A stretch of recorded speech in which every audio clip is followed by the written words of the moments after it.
السلام عليكم ورحمة الله وبركاته. حبايبي أبطال تانية إعدادي، عاملين ايه؟ وحشتوني جدا جدا. يا رب تكونوا كلكم بخير ان شاء الله. النهاردة هنحل مع بعض امتحان محافظة أسيوط. وقبل ما نبتدي نعمل لايك للفيديو، شير والاشتراك في القناة ونفعل زر الجرس للكل عشان يوصلكوا كل جديد بأمر الله. بسم الله ونصلي على الرسول. اللهم صل وسلم وبارك على سيدنا محمد وعلى آله وصحبه أجمعين. السؤال رقم 1 في الخريطة: أمامك خريطة الوطن العربي، اكتب مثل الأرقام التي عليها. تعالوا نشوف مع بعض الأرقام على الخريطة بتشير إلى إيه. رقم 1 على الخريطة هو المحيط الهندي. 2 دولة بها فائض سكاني، هي دولة مين؟ دولة مصر. رقم 3 جبال ايه؟ جبال أطلس. أما رقم 4 هو مضيق جبل طارق. رقم 4 مضيق جبل طارق. رقم 5 هو البحر يا حبيبي، البحر المتوسط. سؤال رقم ب: صوب ما تحته خط. من الجبال الالتوائية في الوطن العربي هي جبال البحر الأحمر. من جبال البحر الأحمر من الجبال ايه يا أبطال؟ من الجبال الانكسارية. طيب 2 انتقال الفرد من منطقة لأخرى بغرض الإقامة والعمل. نخلي بالنا، انتقال الفرد من منطقة لأخرى بغرض الإقامة والعمل يقصد بها ايه؟ يقصد بها الهجرة. وممكن أقول الزيادة غير الطبيعية، لأن الهجرة هي زيادة غير طبيعية. طب ايه هي الزيادة الطبيعية؟ لو فاكرين، الزيادة الطبيعية هي الفرق بين المواليد والوفيات. الزيادة الطبيعية هي الفرق بين المواليد والوفيات. أما انتقال الفرد من منطقة لأخرى بغرض الإقامة والعمل المقصود بيها الهجرة. لو قلت الهجرة صح، ولو قلت الزيادة غير طبيعية برضو صح. تنمو أشجار الأرض في إقليم إيه؟ إقليم البحر المتوسط. السؤال بعد كده: اختر الإجابة الصحيحة من ما بين القوسين. يعد وادي نقط من أشهر الأودية الجافة في مصر، هو وادي العلاقي. تسقط الأمطار على إقليم البحر المتوسط في فصل الشتاء.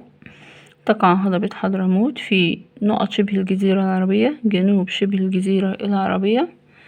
أما الدولة العربية التي تقع بالكامل جنوب دائرة الاستواء هي دولة جزر القمر.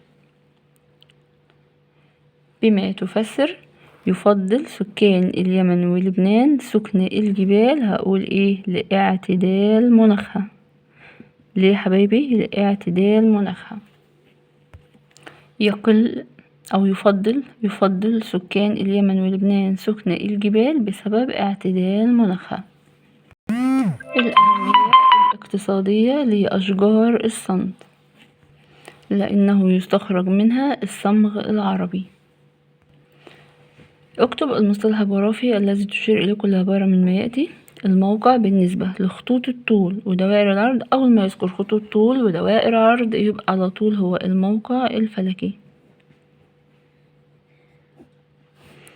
سهول كونتها الرياح عن طريق النحت والإرساب هي ايه؟ السهول الصحراوية. السهول الصحراوية. يبقى قلنا ايه حبايبي؟ السهول الصحراوية.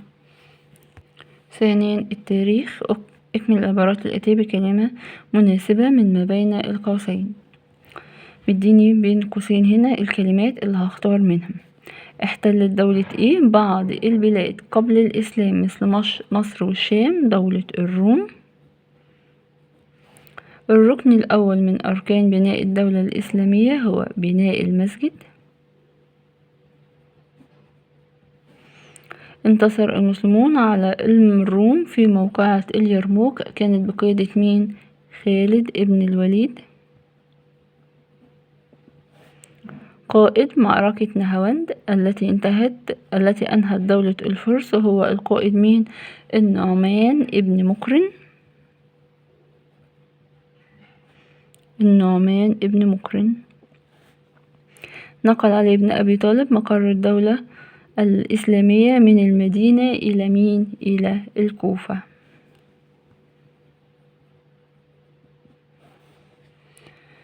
بما تفسر سيادة النظام القبلي في شبه الجزيرة العربية قبل الإسلام، لأنها كانت عبارة عن قبائل متفرقة ولكل قبيلة شيخ يحكمها وقانون يحدد حقوق وواجبات كل فرد بها. بما تفسر أمر الرسول صلى الله عليه وسلم أصحابه بالهجرة إلى الحبشة بسبب اشتداد إيذاء قريش للنبي صلى الله عليه وسلم وأصحابه، فأمرهم بالهجرة إلى الحبشة لأن ملكها النجاشي لا يظلم عنده أحد وهي أرض صدق، فخرج بعض المسلمين إليها. بما تفسر إنشاء الأسطول الإسلامي. تم إنشاء الأسطول الإسلامي لصد هجمات الروم على سواحل مصر والشام وبذلك أمن الخليفة عثمان بن عفان حدود الدولة الإسلامية برا وبحرا. اكتب كلمة صواب أمام العبارة الصحيحة وخطأ أمام العبارة غير الصحيحة. تحول انتصار المسلمين إلى هزيمة في غزوة أي أبطال؟ في غزوة بدر، في غزوة أحد. يبقى الإجابة خطأ. تحول انتصار المسلمين إلى هزيمة في غزوة إيه؟ غزوة أحد. أنشأ الخليفة عمر بن الخطاب نظام الحسبة في الدولة الإسلامية. الإجابة صحيحة. اقتصر دور المسجد في عهد الرسول صلى الله عليه وسلم على العبادة. الإجابة خطأ، عشان احنا عارفين ان دور المسجد في عهد الرسول صلى الله عليه وسلم كان مقرا للحكم ودارا للعبادة ومدرسة لتعليم مبادئ الدين الإسلامي. يبقى لم يقتصر دور المسجد في عهد الرسول صلى الله عليه وسلم على العبادة فقط، بل كان مقر للحكم ودار للعبادة ومدرسة لتعليم مبادئ الدين الإسلامي. اعتمدت المرحلة الثانية لنشر الدعوة الإسلامية على الجهر والمواجهة. الإجابة خطأ، عشان المرحلة التانية كانت بتعتمد على الجهر بدون مواجهة. بتعتمد على الجهر بدون مواجهة. لمن ينسب كل عمل من ميات؟ أشار على المسلمين بأن يعسكر عند بئر بدر هو مين يا أبطال؟ الحباب ابن المنذر. كتابة القرآن الكريم في مصحف واحد هو مين؟ عثمان ابن عفان. ما النتائج المترتبة على استشهاد عدد كبير من حفظة القرآن الكريم أثناء قتال المرتدين؟ السؤال ده من الأسئلة اللي بتتكرر كتير في الامتحانات.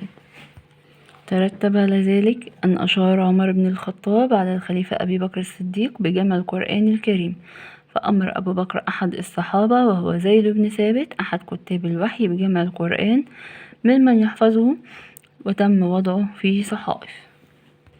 ما النتائج المترتبة على فتح المسلمين لمصر عام 21 هجري؟